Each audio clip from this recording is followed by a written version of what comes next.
యేసు రక్తమే జయం. పరిచర్య. Praise the lord. మార్చి 3వ తేదీ 2025.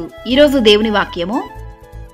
బోయాజు బెత్లెహేము నుండి వచ్చి యెహోవా మీకు తోడయుండును గాకని చేను కోయి వారితో చెప్పగా వారు యెహోవా నిన్ను ఆశీర్వదించును గాకనిరే.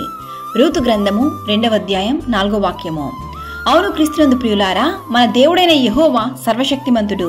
ఆయనను నమ్ముకొనిన ప్రజలు ఆశీర్వదింపబడెదరు. మోయాబీయురాయలైన నయోమి ఆమె కోడలైన రూతును దేవుడు ఆశీర్వదించిన సందర్భమే ఈ వాక్యము.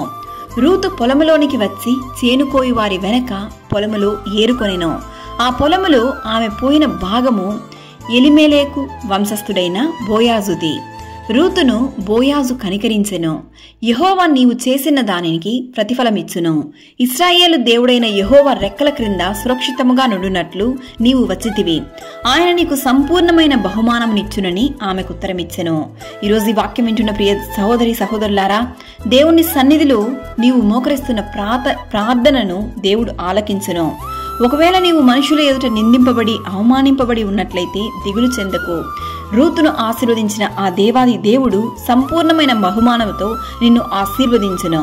నీవు కోల్పోయిన ప్రతి దానిని దేవుడు రెండింతలుగా నీకు దయచేయును. సకల ఘనత మహిమ ప్రభావములు యేసయ్యకు మాత్రమే కలుగును గాక. ఆమేన్. God bless you.